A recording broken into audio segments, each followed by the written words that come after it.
Olá!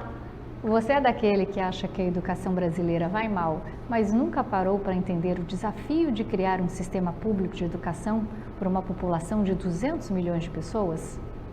Vale lembrar que antes de 88, o sistema educacional brasileiro era praticamente inexistente para a população mais marginalizada do país.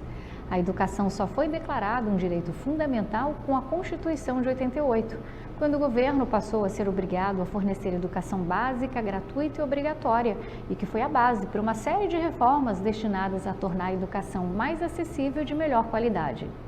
E os números não mentem. Antes de 88, apenas 20 milhões de alunos estavam matriculados, com uma taxa de conclusão de 40%. Essas cifras ilustram um sistema que não conseguia atender às necessidades da população. Com a promulgação da Constituição, a educação viu um aumento notável para mais de 30 milhões de matrículas e a taxa de conclusão atingiu 85%. Esses números são testemunho do compromisso do Brasil em promover uma educação inclusiva e de maior qualidade. No programa de hoje, nós vamos falar com o PhD em Educação pela Universidade de Nova York. Ele também foi secretário de Educação do Distrito Federal e subsecretário de Inovação da cidade do Rio de Janeiro. Atualmente é diretor executivo do Instituto Salto, que tem como objetivo mapear as boas práticas da educação no país para que elas possam ser aplicadas por outros gestores. Eu converso com o meu amigo, o educador Rafael Parente. Olá, Rafael, mais uma vez seja muito bem-vindo ao programa. É sempre um prazer enorme, uma aula também conversar com você e hoje sobre esse tema urgente, que é a educação brasileira. Seja bem-vindo, Rafael. Obrigado, Laura. É sempre a minha honra poder participar do seu programa. Estava já com saudade, Faz muito tempo que eu não venho e a minha paixão, é o meu propósito de vida falar sobre educação, como a gente pode transformar o Brasil e o mundo por meio dela, Então, é um prazer estar aqui. Rafael, eu sei que você é educador, é ativista, é gestor público e já faz um tempinho, que nós não conversamos. Então, conta pra gente, onde é que está o Rafael agora, o que ele anda fazendo? Eu já passei, eu brinco com as pessoas que eu converso com diferentes linguagens, porque é difícil você ter uma pessoa que já tenha passado pela academia, então geralmente nas universidades se fala um tipo de língua, quando você vai para a gestão pública é um outro tipo de língua, então quando você conversa com técnicos do governo ou técnicos de secretarias de educação é um outro tipo de linguagem. Quando você vai para o terceiro setor também, você tem uma linguagem mais ou menos específica ali do terceiro setor, e quando você vai para empresas privadas também você tem um outro tipo de área, com outros termos e outras qualidades. E eu já passei por todas essas áreas diferentes, sempre olhando para a educação, muitas vezes também pensando em inovação, tecnologia, mas sempre buscando formas de criar soluções para a nossa educação, para ver como é que a gente pode melhorar o nosso país por meio do oferecimento de educação de qualidade para o maior número possível de crianças e jovens. Nesse momento, Laura, eu estou como diretor-presidente do Instituto Salto.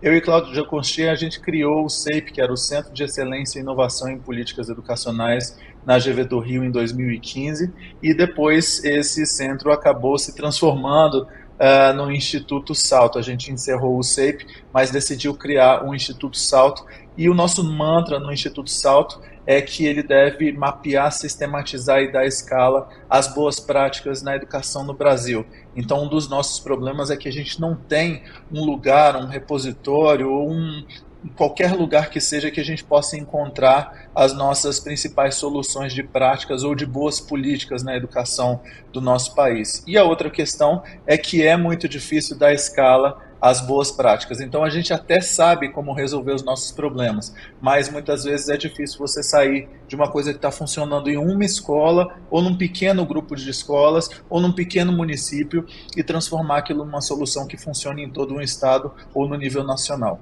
Quanto maior a escala, maior é o desafio em continuar fazendo aquela política funcionar. Rafael, considerando sua vasta experiência e atuação na área educacional, qual é o diagnóstico que você faz da educação brasileira hoje, da atual educação, tanto no ensino básico quanto no ensino médio, Quais são, na sua visão, os principais desafios que enfrentamos para garantir uma educação de qualidade, equitativa, para todos os estudantes no Brasil? Muito resumidamente, você falou aí das questões de qualidade, equidade, a gente tem também problemas no acesso, né, Laura? Então, a gente já acabou de ter outras pesquisas mostrando que a maior parte, por exemplo, das famílias vulneráveis não tem acesso a vagas em creche. Então, nós, apesar do crescimento em anos, nas últimas décadas, no número de vagas em creches públicas, a gente ainda tem a maior parte das nossas crianças de famílias vulneráveis sem acesso às creches, que são os principais anos, né, os primeiros anos de vida, são os anos em que a nossa personalidade é formada, são os anos mais importantes, e a gente não tem, então, esse estímulo, não tem essa oportunidade de educação de qualidade para essas famílias que precisariam tanto. E seria tão importante para romper esse ciclo de reprodução da pobreza e da miséria. A outra parte que é o ensino superior também.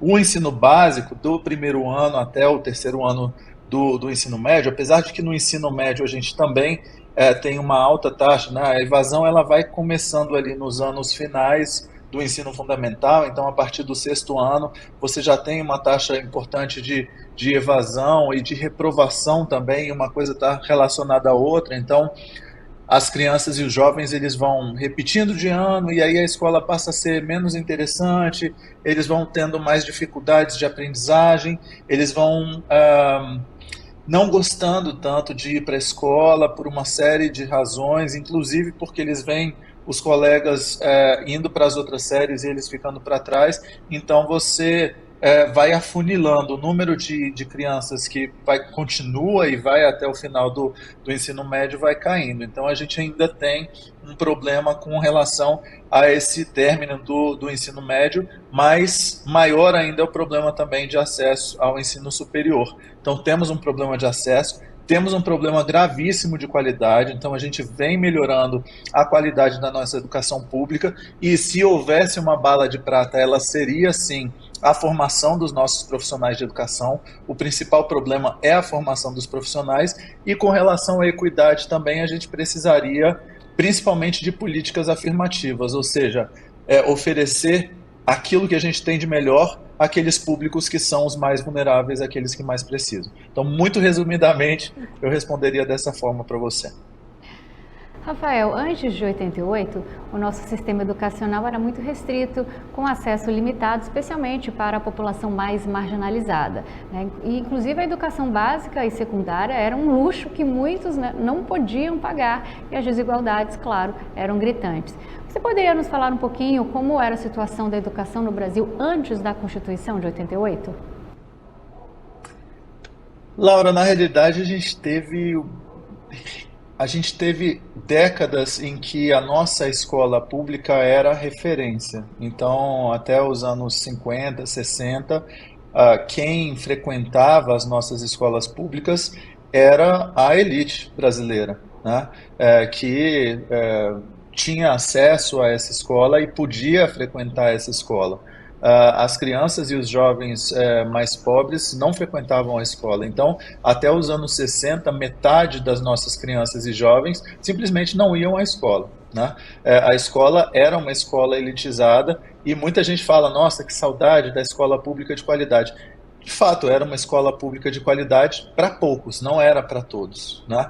E o problema foi que as nossas políticas, macropolíticas na área da educação, quando a gente olha para trás, a gente viu que houve uma clara decisão de se optar por ampliar o acesso de uma forma muito rápida e depois de se pensar na qualidade. Ou seja, a gente não conseguiu melhorar a qualidade ao mesmo passo em que a gente aumentava o acesso. Então a gente foi muito rapidamente aumentando o acesso, até o começo dos anos 90, por exemplo, a gente aumentou muito rapidamente o acesso à educação básica, aos anos iniciais e finais do ensino fundamental, e depois também, nos anos 2000, ao ensino médio, mas, como sabemos, a nossa qualidade do ensino básico ficou muito aquém do esperado. A gente não conseguiu manter aquela qualidade que a gente tinha dos anos dourados da educação pública, do que a gente sabe lá das nossas, enfim, de todas as pessoas que frequentaram as escolas lá nos anos 40, 50, que tinham aula de latim, que tinham várias aulas diferentes, que tinha tudo na escola pública, e falam, nossa, a escola pública era maravilhosa. Sim, era maravilhosa e a gente não conseguiu manter aquela escola para todos na hora que a gente ampliou demais para todos os nossos jovens e as nossas crianças. Era maravilhosa porque não tinha escala, né? Exatamente. Na hora que você amplia demais a escala da escola, né, é muito mais difícil manter a qualidade. Se não existem políticas muito bem amarradas para que você faça as duas coisas concomitantemente, é muito mais complicado. Apesar do que nós temos países, né, que têm uma população muito maior, muito mais gigantesca do que a nossa, como por exemplo a China, e que conseguem ter acesso à educação e qualidade da educação ao mesmo tempo. Agora, com a Constituição de 88, a educação foi declarada um direito fundamental, obrigando o governo a fornecer educação básica, gratuita e também obrigatória, o que lançou a base para várias reformas. Eu queria que você explicasse, Rafael, por que a Constituição de 88 foi um ponto crucial para a educação no Brasil e como é que ela transformou o cenário educacional. A Constituição, chamada de Constituição Cidadã, ela foi crucial para vários aspectos da nossa vida, da nossa democracia. Ela mudou completamente a forma como nós enxergávamos o país e os direitos que nós tínhamos como cidadãos e como nós até víamos a nossa própria sociedade. E foi a partir daí que nós passamos a entender um pouco melhor aquilo que se constituía como direitos básicos da nossa vida. O problema, Laura, é que o texto da nossa Constituição, ele em geral é muito bonito, inclusive no que se refere à educação. A educação fala, por exemplo, na nossa Constituição, a nossa Constituição diz que a missão da educação é nos formar como pessoas completas, nos formar para a vida, nos formar para o trabalho, que é uma obrigação da família, mas também da sociedade, e que precisa ser feita por todos para que a criança e o jovem seja formado em toda a sua integralidade. Mas, assim como na educação e com outras áreas, nós não conseguimos cumprir exatamente como o texto está posto na nossa Constituição. Rafael, os números não mentem. Em 2020, a educação básica no Brasil contava com mais de 30 milhões de matrículas e a taxa de conclusão subiu para 85%. Já no ensino médio, as matrículas também aumentaram para mais de 8 milhões, com uma taxa de conclusão de 70%. Considerando esses avanços significativos, quais você acredita terem sido as iniciativas políticas e as políticas públicas mais impactantes, como o Fundeb e o programa do Bolsa Família, na promoção de uma educação mais inclusiva e de qualidade? Eu acho que os dois mais importantes você acabou de citar, né? A partir do momento que a gente coloca um incentivo econômico para que os municípios possam desenvolver mais a sua educação, e agora a gente tem ainda um novo Fundeb, então tem um novo pacto da federação, do governo federal com os municípios, que é exatamente uma cópia daquilo que aconteceu no Ceará. Para que a alfabetização desse certo, né? Então, no estado do Ceará, nós tivemos um pacto do estado com os municípios, em que o estado disse para os municípios: vocês vão receber mais recursos do estado, desde que vocês apresentem melhores resultados de alfabetização e melhores resultados na educação em geral. E a partir do momento que você amarra os resultados educacionais para que você entregue mais recursos para os municípios, então você tem um estímulo econômico que qualquer gestor que quer, né, mais recursos para poder investir nas áreas sociais em todas as áreas do seu município, como todo estado também quer mais, qualquer gestor quer mais investimentos para poder fazer bons investimentos. Agora, então o Fundeb é uma política que é extremamente importante, e essa revisão do Fundeb também foi muito importante, inclusive para reequilibrar, porque nós tínhamos também uma injustiça com relação ao tamanho dos estados, a importância do Fundeb, né, que o Fundeb tinha para esses estados, a inequidade que a gente tem, os resultados educacionais que a gente tem com relação a alguns estados em comparação com os outros, e, como você também colocou, a questão da Bolsa Família. A gente pode falar também das cotas na questão do ensino superior, mas quando você, e aí é sempre importante lembrar, quando você tem estímulos econômicos para que os indivíduos possam pensar em desenvolver mais essas oportunidades, ou levar os seus filhos para a escola, ou eles próprios irem para a escola, ou, no caso dos municípios e dos prefeitos, eles se esforçarem mais para melhorar a qualidade da educação nos seus municípios. Sempre que você amarra ali com alguma questão econômica, é mais provável que o resultado apareça. No caso do Bolsa Escola, você tem um pagamento de uma bolsa, e o que alguns estados e municípios fizeram, inclusive, foi replicar essa política de uma forma adaptada nos seus estados e municípios, criando outros tipos de cobranças, vamos dizer assim, das famílias, como, por exemplo, mais presença dos estudantes nas escolas, e inclusive a presença dos pais nas reuniões de escolas, como fizemos, né, Cláudia e eu, quando estivemos gestores do município do Rio. Havia esse tipo de cobrança amarrada a um outro tipo de bolsa escola, que era própria do município do Rio de Janeiro. É porque ele surgiu em Brasília e, na época, pagava-se, mas a criança deveria estar na escola, né? Nada mais além disso. E depois, eu achei muito interessante isso, porque cada um adapta da maneira que o município se desenvolva mais. Rafael, vamos falar um pouquinho de escolas cívico-militares.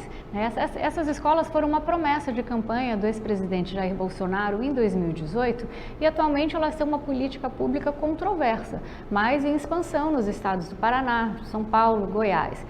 Nós sabemos que essas escolas, elas combinam gestão pedagógica civil com a administração militar, promovendo um ambiente de disciplina rígida e de valores cívicos. No entanto, as opiniões sobre sua eficácia e também sobre o impacto são bastante divididas. De um lado, os defensores argumentam que esse modelo melhora a disciplina e a segurança escolar e também reduz os índices de violência e de evasão.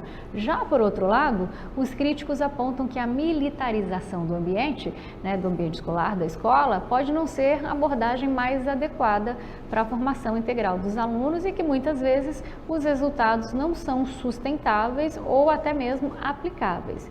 Você que é um PhD, um especialista, em educação, como é que você avalia o programa das escolas cívico-militares e quais são os dados mais relevantes sobre os temas desempenho acadêmico, disciplina e impacto social dessas instituições?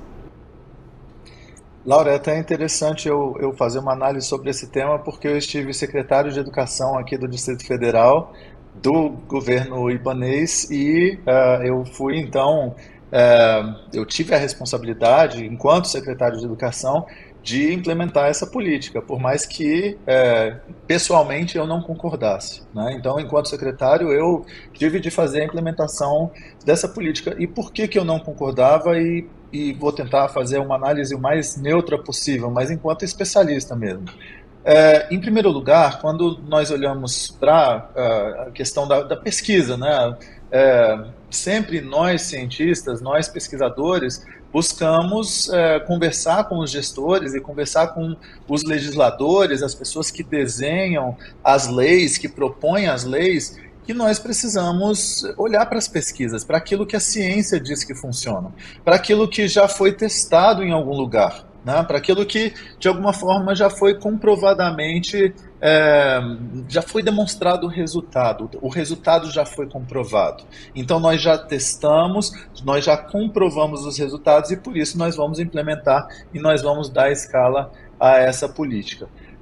Quando nós olhamos para a pesquisa científica, tanto no nível nacional quanto no nível, a nível internacional, a gente não vê resultados relevantes dessa política, da implementação de escolas cívico-militares, ou, se você preferir chamar de militarização das escolas, com relação ao desenvolvimento educacional.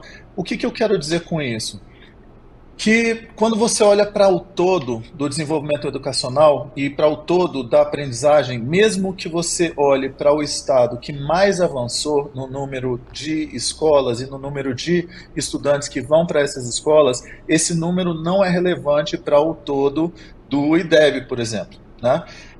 E o que acontece em muitas dessas escolas?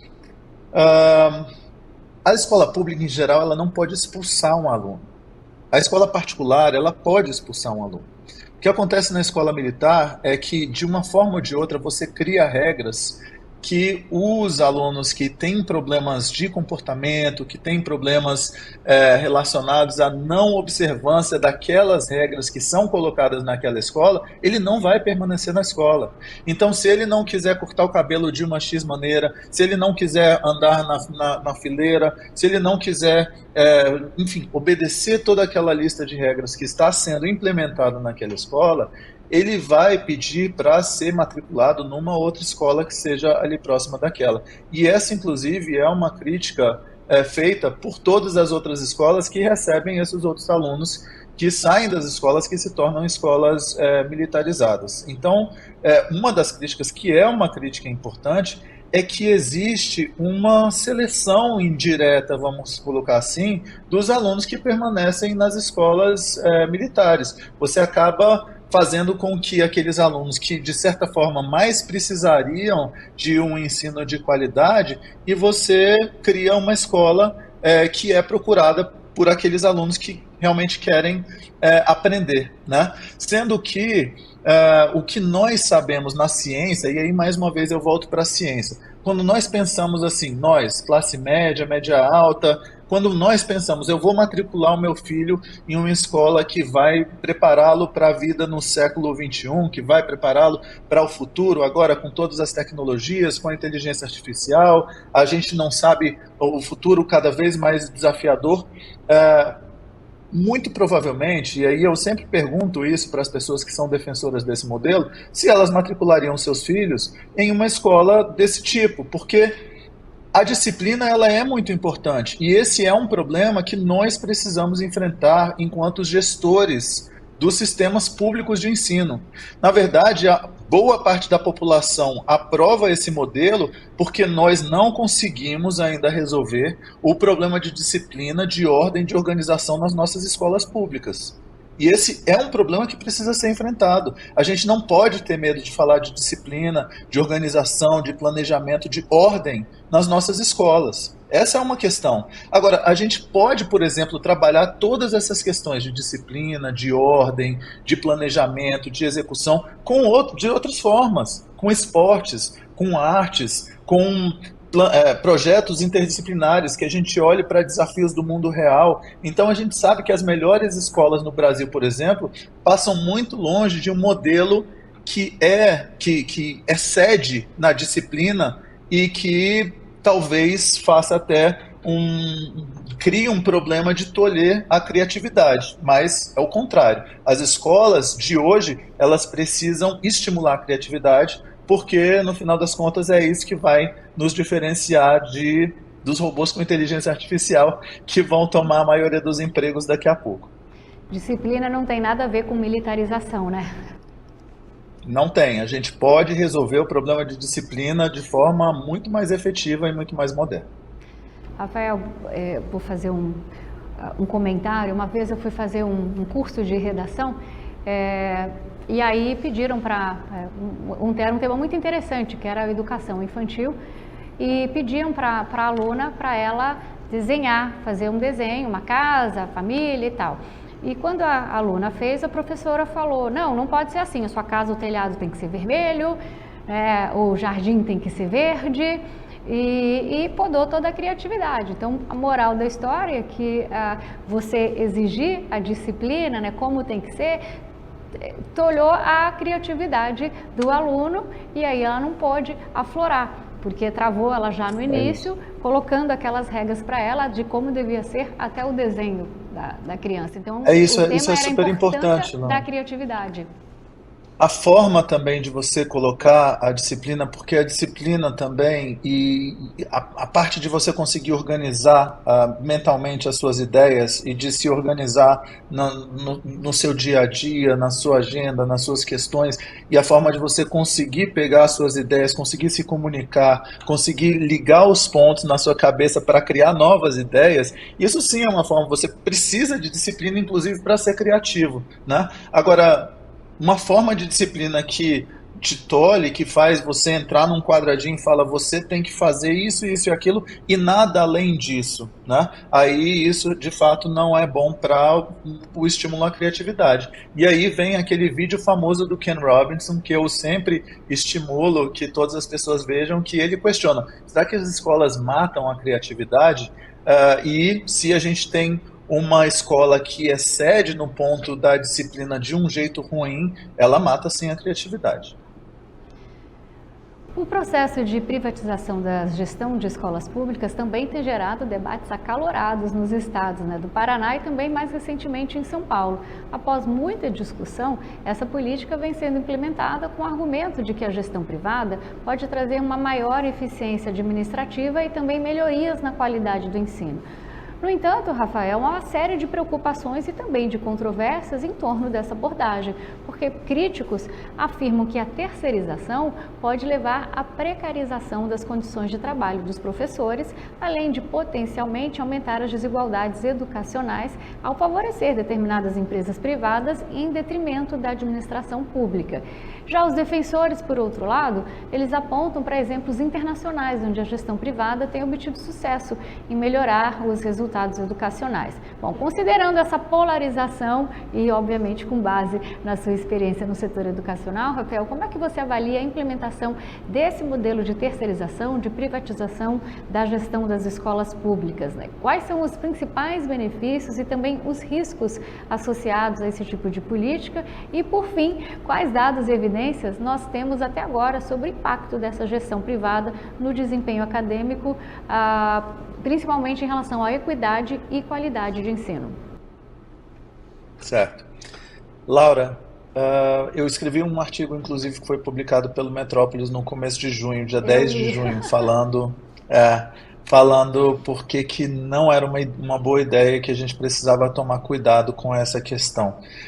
E, mais uma vez, falando sobre a ciência. Quando a gente olha para a ciência, a gente vê o seguinte. E eu já observei muito e gosto, inclusive, muito de alguns modelos de charter schools e de magnet schools. Charter schools são chamadas nos Estados Unidos, né? São esses grupos de escolas, de instituições sociais ou de instituições privadas que passam a administrar grupos de escolas públicas e aí criam nesses grupos de escolas públicas serviços específicos que são um pouco diferenciados das escolas públicas regulares, vamos colocar assim.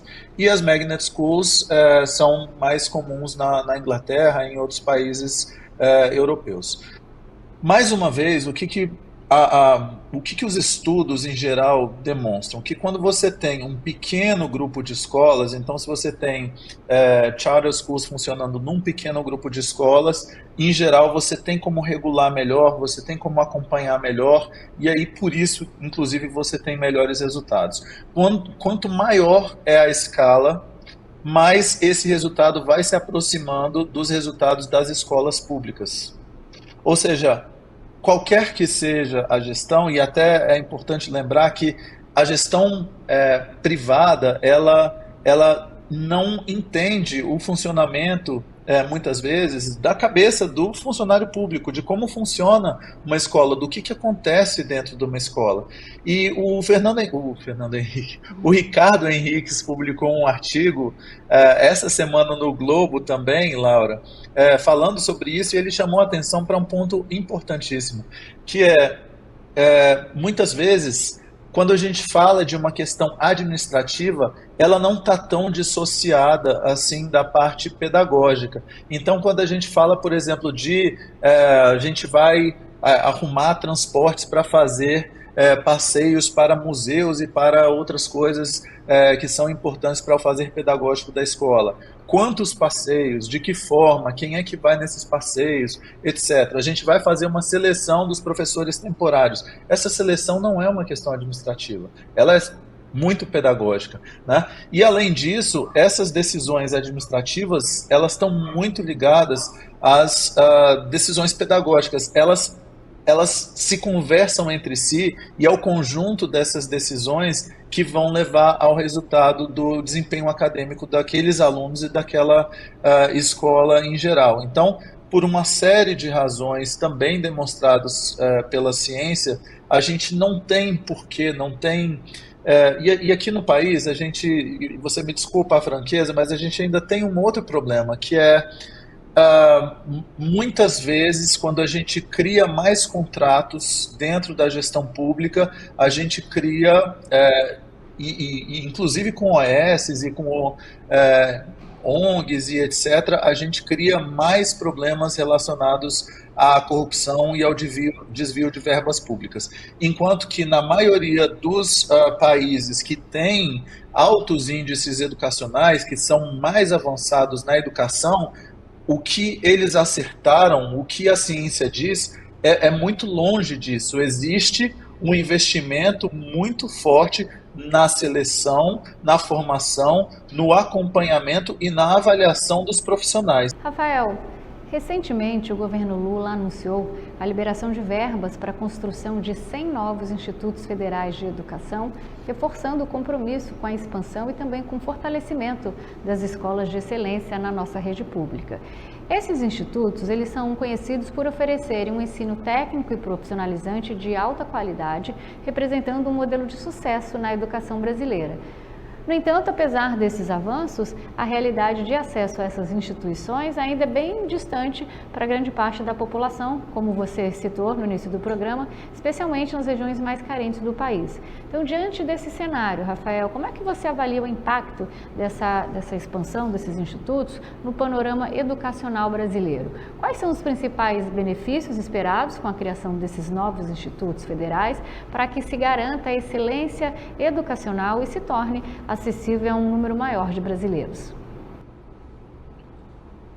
Laura, o que foi interessante dessa proposta de criação dos novos institutos federais foi justamente que a intenção, pelo menos, e o que está no discurso do governo federal é que eles foram e eles serão construídos nas áreas mais carentes e nas áreas que mais precisam dos institutos e das instituições de ensino técnico e ensino superior.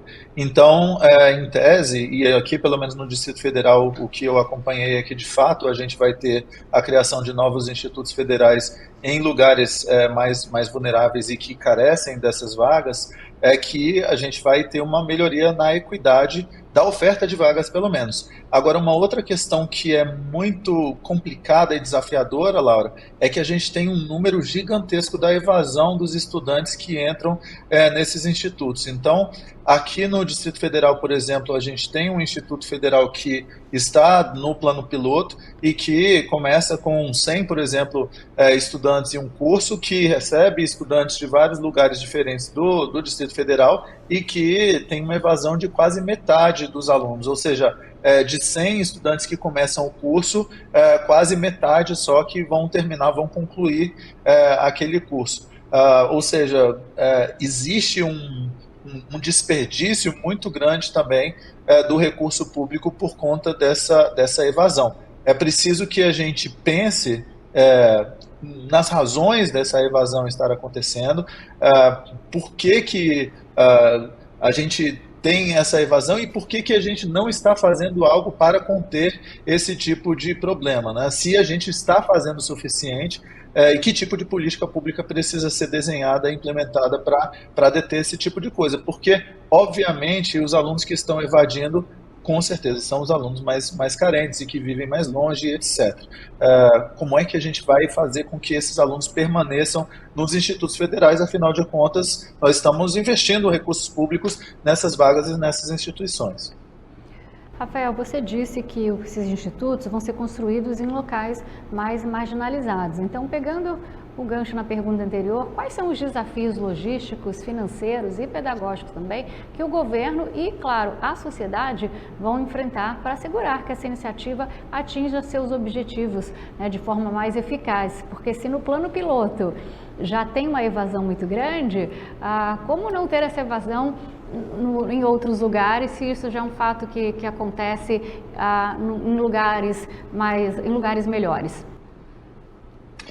Você sabe, Lara, que um dos vídeos que mais viralizou nas minhas redes sociais foi um que falava da questão, foi criado pelo UOL e o pessoal da Folha, eu acho, e ele falava da questão da fome nos alunos de estudantes da Universidade de São Paulo, que é uma questão que muitas vezes a gente não imagina, mas estudantes que frequentam a Universidade de São Paulo e que não têm dinheiro para se alimentar. Né? Então eles conseguem passar no vestibular, eles frequentam as aulas, mas muitas vezes eles só se alimentam com as refeições que são oferecidas gratuitamente. Se não houver essa refeição, eles acabam não se alimentando e passando fome.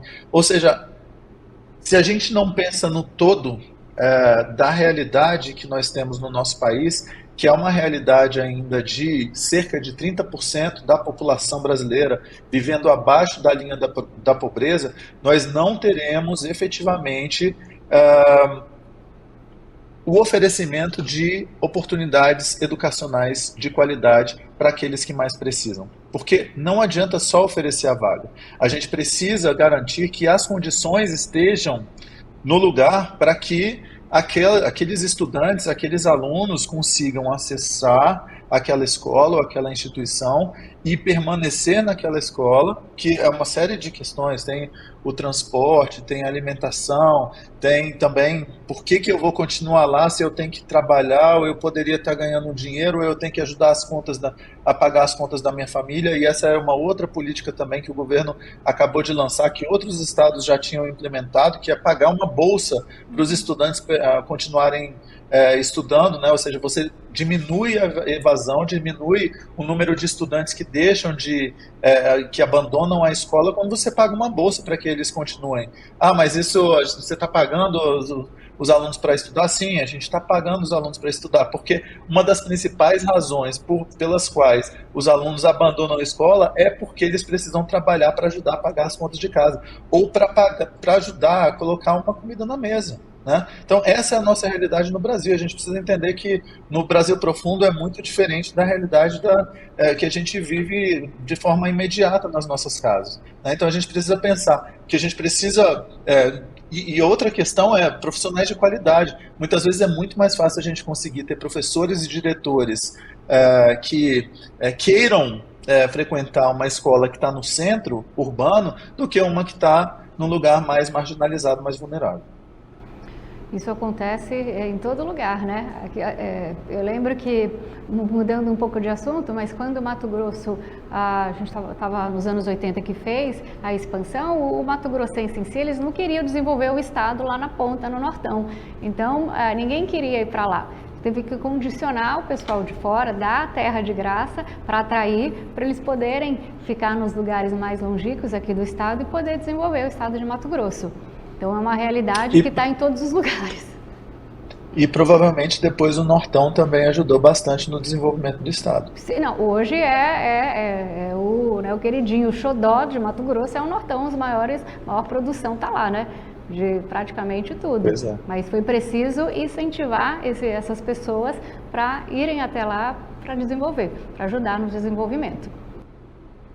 Então, muitas vezes a gente precisa de fato fazer essas políticas, muitas vezes são políticas afirmativas, mas porque a gente vai ter um retorno lá na frente. Então, para inclusive que a gente tenha equidade na educação, que a gente consiga levantar esses que não conseguem ter os mesmos resultados que estão aqui, porque lá na frente a gente vai ter melhores resultados na educação e a gente vai ter também melhores resultados na sociedade, a gente vai ter pessoas mais preparadas para trabalharem nas indústrias, para trabalharem nos serviços, e aí isso vai fazer a nossa economia girar e a gente vai ter um país mais próspero, o PIB vai aumentar e a gente vai ter isso gerando mais recursos para todo mundo. Rafael, nós estamos testemunhando uma nova gestão do Ministério da Educação sob o governo Lula, com várias iniciativas e políticas sendo implementadas. Desde o início do mandato, o governo tem se esforçado para reverter cortes orçamentários e também ampliar o acesso à educação superior, além de fortalecer programas como o Fundeb e o ProUni. Dados recentes mostram um aumento no investimento em infraestrutura, também na formação de professores. Diante desse cenário, qual é a sua avaliação, Rafael, sobre as ações e as estratégias do Ministério da Educação até agora? E você enxerga avanços significativos e quais são as áreas que ainda precisam de uma maior atenção e de um aprimoramento para que possamos alcançar uma educação de qualidade e equitativa para todos os brasileiros? Laura, a gente tinha uma realidade de um governo caótico na área da educação. O governo anterior, as políticas, elas não estavam alinhadas com os nossos maiores problemas na área da educação e com o que a ciência diz que é aquilo que a gente precisa fazer. Então, as nossas discussões na área educacional estavam muito longe daquilo que a gente precisa ter enquanto realidade. E, ao mesmo tempo, a gente vê o mundo se acelerando, as coisas acontecendo, os sistemas em todo o mundo se modernizando, porque a gente vê um mundo que precisa se adaptar a todas essas tecnologias, a mudanças climáticas, a todos esses desafios apresentados pelo futuro, e a escola precisa preparar as nossas crianças e os jovens para todos esses desafios, porque são eles que vão ter de gerar as soluções para o futuro. Então a gente tinha, não é uma realidade de terra arrasada, porque nós tínhamos bons técnicos também, e nós tínhamos algumas boas políticas acontecendo no Ministério da Educação no governo anterior. Mas o governo atual ele precisou sim chegar e fazer uma bela reorganização e colocar a casa em ordem no Ministério da Educação, inclusive colocando a educação de volta como uma pauta prioritária para o governo federal. Então, era uma pauta que era esquecida, não era importante, era secundária, era um lugar onde a gente via que existia também muitos problemas relacionados à corrupção, e hoje em dia a gente vê que as discussões importantes voltaram a acontecer, né? Então a gente fala de alfabetização, nós falamos de como manter os alunos estudando no ensino médio, essa bolsa é importante, não é importante, a escola em tempo integral, a questão das creches, se a gente continua ou não com o novo ensino médio. Então são discussões mais relevantes do que discussões puramente ideológicas como a gente tinha no passado. Isso em si já é um avanço extremamente importante para o nosso desenvolvimento educacional. Fora isso, a gente tem políticas muito importantes que estão sendo implementadas, como, por exemplo, essa política do pé de meia, que é o pagamento de bolsas para os estudantes do ensino médio. A gente vai ter um avanço bastante importante nessa questão da diminuição da evasão dos estudantes e na conclusão do ensino médio por um número muito maior de jovens. E, consequentemente, um número maior também de jovens mais preparados no mercado de trabalho e indo para as nossas universidades e institutos federais. Por outro lado, o governo também poderia estar um pouco mais preparado e apresentar, de certa forma, um plano estratégico, uma visão daquilo que se quer para a nossa educação. É claro que a gente entende que existem áreas prioritárias. Então, o governo já apresentou políticas para a alfabetização, já apresentou quais são, né, que a educação em tempo integral também é uma área prioritária, que, de certa forma, o ensino técnico profissionalizante também é importante. As discussões estão postas, mas não existe uma visão, não existe um entendimento de que a educação precisa se modernizar e precisa estar pronta para a atualidade diante de um mundo que está em ebulição por conta de todas as mudanças que nós estamos vivendo. Então, é um ministério que está anos-luz à frente do ministério anterior, mas, ao mesmo tempo, não está no nível que nós precisaríamos para que o Brasil se tornasse aquele país que nós queremos e precisamos que ele seja. Rafael, olhando para o futuro, o Brasil enfrenta desafios significativos, mas também oportunidades únicas, né, para transformar a sua educação. Com base nos dados atuais e nas tendências globais, o que você espera para a educação brasileira nos próximos anos, né? Quais são suas expectativas em termos de inovação pedagógica, integração tecnológica e redução das desigualdades? Laura, existem algumas questões que são muito importantes, estão acontecendo pelo mundo e a gente vê ainda que estão engatinhando aqui no país. Então, essa questão, por exemplo, da inteligência artificial e da utilização das novas tecnologias para a personalização do processo de aprendizagem, ou seja, para que você consiga criar trilhas de aprendizagem que sejam personalizadas de acordo com com o que o aluno sabe, com o que ele precisa saber, com os seus gostos, o seu interesse, aquilo que ele aprende da melhor forma. Isso está sendo já feito de uma forma muito avançada em alguns países no mundo, e aqui a gente praticamente não vê acontecendo, né? A gente poderia ter, por exemplo, a gente fez inclusive lá no Rio em 2009, bem antes da pandemia, a gente criou uma plataforma de aulas digitais que se chamava Educopédia, foi utilizada por alguns estados, alguns municípios, a gente chegou aí a apresentar na ONU, e essa plataforma poderia, na época, o então ministro da Educação, Fernando Haddad, chegou a falar em uma plataforma nacional de ensino adaptativo. A gente não tem nenhuma discussão relacionada a esse tipo de coisa. A gente precisa avançar mais com relação às metodologias ativas de aprendizagem, ou seja, sair um pouco dessa questão das aulas expositivas, dos métodos tradicionais, e basear o que acontece dentro das nossas escolas numa metodologia que funcione mais dentro da criação de soluções para problemas reais. A gente olhando para aquilo que são problemas da nossa sociedade, do nosso mundo, e a partir daí a gente aprende a teoria, a gente aprende matérias de forma interdisciplinar.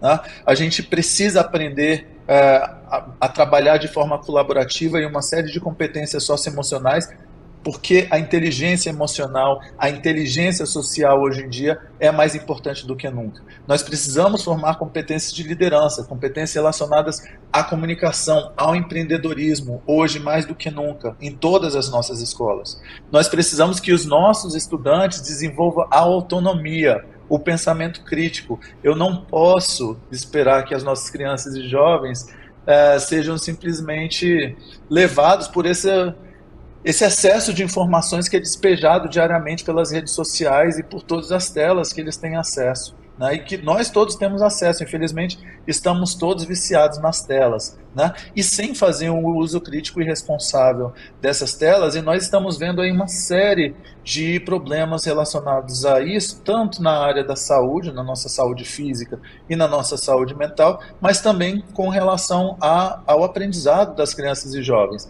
Então nós precisamos fazer com que nossas crianças e jovens consigam desenvolver a autonomia para que eles tenham uma visão própria de si, do mundo, do Brasil, e que eles possam criar a sua própria trilha, a sua própria visão daquilo que eles podem, daquilo que eles querem ser e daquilo que eles podem atingir durante as suas vidas, né? Acho que, resumidamente, acho que seria isso, Laura. Para a gente terminar, Rafael, e quais passos, né, você acredita e você sugeriria para o ministro da Educação para que sejam tomados para garantir que o Brasil não apenas melhore seus índices, mas também forme tudo isso que você falou, forme cidadãos críticos, preparados e engajados para enfrentar os desafios deste século e do próximo também?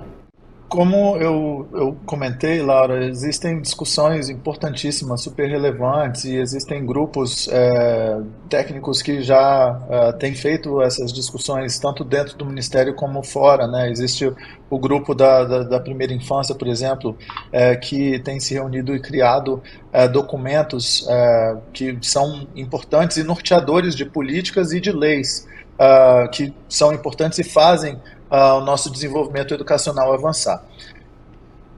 Na minha opinião, é muito importante que a gente tenha um planejamento estratégico que amarre todas essas visões e todas essas estratégias. É importante que as áreas diferentes do Ministério da Educação, elas interajam e que exista uma coordenação central, que é isso que eu acho que a gente sente um pouco de falta hoje. Qual é a visão do governo para a nossa educação? Como é que essa educação vai levar o Brasil que nós temos hoje ao Brasil do amanhã? Como é que a nossa educação vai se desenvolver para oferecer às nossas crianças e jovens a melhor oportunidade educacional para que eles possam competir no nível de igualdade com todas as outras crianças e jovens que estão tendo as melhores oportunidades educacionais no mundo, porque afinal de contas a competição hoje já é global e não é só com relação às outras crianças e jovens, mas também com relação à inteligência artificial. As crianças e jovens vão precisar se reinventar talvez algumas vezes durante a vida. Então, realmente é preciso que exista uma visão, exista uma coordenação central e exista, acho que esse planejamento estratégico demonstrando como é que a nossa educação vai nos levar de onde nós estamos para onde nós precisamos estar enquanto país, enquanto sociedade. Rafael, eu adorei nosso bate-papo, muito obrigada pela participação, para mim é sempre um prazer ter uma aula de tanto conhecimento com você. Muito obrigada pela presença. Laura, o prazer foi todo meu, eu estou sempre à disposição, parabéns pelo programa mais uma vez e eu adoro conversar sobre educação com você. Parabéns. Volte quando quiser. Obrigada, até mais. E a você que nos acompanhou, obrigada pela companhia. Continue ligado na programação aqui da TBO, a TV que você se vê.